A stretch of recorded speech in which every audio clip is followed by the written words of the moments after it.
Assalamualaikum warahmatullahi wabarakatuh. Bismillahirrahmanirrahim. Alhamdulillahirrabbilalamin. Saya Apoteker Bayu Putra. Pada video kali ini kita akan membahas secara umum terkait materi asesmen kefarmasian. Ya, asesmen kefarmasian merupakan salah satu kegiatan pelaksanaan praktek kefarmasian yang digunakan untuk mencari informasi terkait pengobatan dari pasien.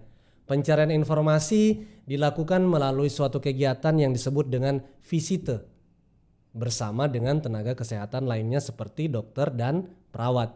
Hasil dari visite akan didokumentasikan dalam bentuk lembar rekamedik atau pasien medical record yang nantinya dapat membantu pelaksanaan praktek kefarmasian selanjutnya. Kemudian, fungsi asesmen kefarmasian itu yang pertama mengidentifikasi masalah aktual dan potensial yang berhubungan dengan pengobatan. Kemudian menyelesaikan masalah yang berhubungan dengan pengobatan, mencegah terjadinya masalah yang berhubungan dengan pengobatan, serta dasar implementasi melalui informasi, konseling, dan edukasi. Oke. Landasan kegiatan dari pelaksanaan asesmen kefarmasian yaitu Peraturan Menteri Kesehatan Republik Indonesia Nomor 72 Tahun 2016 tentang Standar Pelayanan Kefarmasian di Rumah Sakit. Tepatnya pada pasal 3 poin F, yaitu salah satu kegiatan pelayanan farmasi klinik yang berhubungan dengan asesmen adalah kegiatan visite. Alur visite dimulai dari tahap persiapan yang dilakukan oleh apoteker. Kegiatan selanjutnya, apoteker mempelajari status pasien dengan melihat rekamedik yang ada. Jika data yang diperoleh dari rekamedik pasien lengkap, apoteker melakukan asesmen. Tapi jika data yang diperoleh belum lengkap, maka kita sebagai apoteker harus melakukan cross check kembali terkait informasi yang kita butuhkan. Nah, informasi ini dapat dibagi menjadi dua, yaitu data subjektif dan data objektif. Ya, yang pertama, kalau kita bicara data subjektif itu diperoleh dari pasien langsung, sedangkan data objektif diperoleh dari tenaga kesehatan lain seperti dokter dan perawat. Kemudian, jika pada saat kita melakukan proses cross check kembali sudah selesai, maka tahap selanjutnya kita akan melakukan kegiatan asesmen dengan cara menetapkan drug related problem atau DRP. Oke, kegiatan selanjutnya yaitu mencari plan terkait asesmen yang diperoleh. Bagian plan itu bersifat wajib dilakukan oleh apoteker. Biasanya dalam plan apoteker melakukan monitoring efektivitas obat dan monitoring efek samping obat. Selanjutnya metode asesmen kefarmasian yang kita ketahui secara umum ada 3, yaitu SOAP, PAM, dan FARM. Namun pada kesempatan ini kita khususkan pada metode SOAP, di mana metode ini terdiri dari subjektif, objektif, asesmen, dan plan. Oke, data subjektif merupakan data yang bersumber dari pasien atau keluarganya atau orang lain yang tidak dapat dikonfirmasi secara independen. Selain itu, informasi mengenai data subjektif secara umum hanya bisa diperoleh pada pasien. Seperti identitas pasien, keluhan dan gejalanya, riwayat obat dan riwayat penyakitnya, riwayat keluarganya, ataupun riwayat sosial. Data objektif. Data objektif merupakan data yang bersumber dari hasil pengukuran observasi yang dilakukan oleh tenaga profesi kesehatan lain. Contohnya, contoh dari data objektif seperti data-data tanda vital seperti tekanan darah, nadi, pernafasan, suhu. Kemudian ada yang dibilang data laboratorium. Nah, itu dilakukan melalui tes darah ataupun tes urin. Kemudian ada data klinis, data klinis biasanya diagnosis dokter, pengobatan saat ini atau yang lainnya.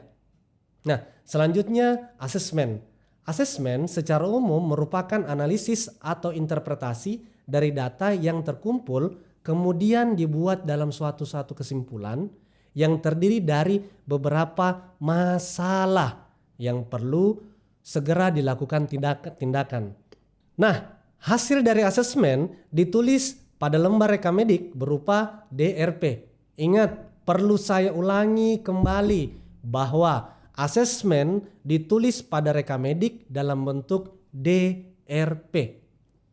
Oke, DRP disebut juga masalah terkait obat atau suatu keadaan yang tidak diinginkan yang terjadi pada pasien disebabkan oleh terapi obat. Secara umum, DRP terbagi atas dua, yaitu DRP yang bersifat aktual dan DRP yang bersifat potensial. Kemudian, DRP terbagi beberapa jenis. Yang pertama, indikasi yang tidak ditangani. Yang kedua, pilihan obat yang kurang tepat. Yang ketiga, penggunaan obat tanpa indikasi.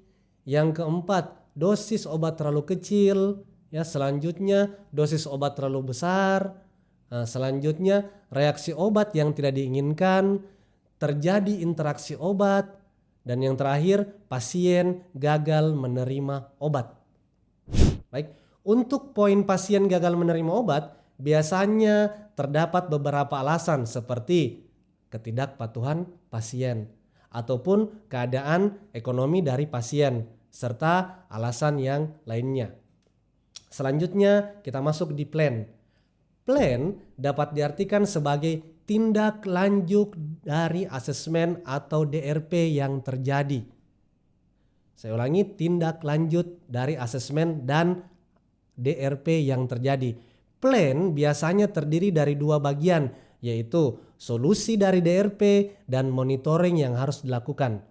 Nah, untuk monitoring itu terbagi atas dua, yaitu monitoring efektivitas obat dan monitoring efek samping obat.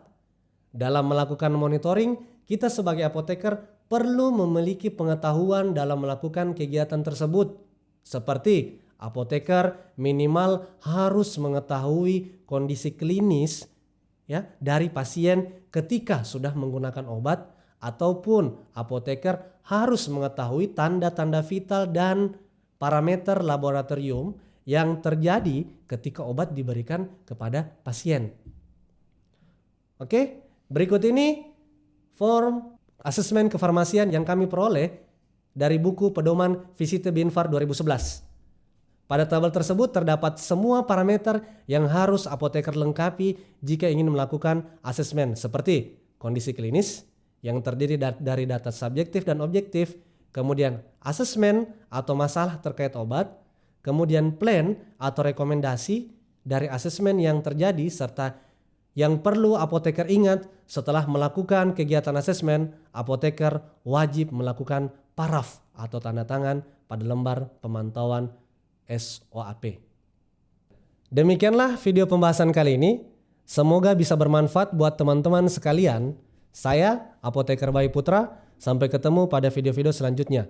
Wabillahi taufiq wal hidayah. Wassalamualaikum warahmatullahi wabarakatuh. Haus, Pak.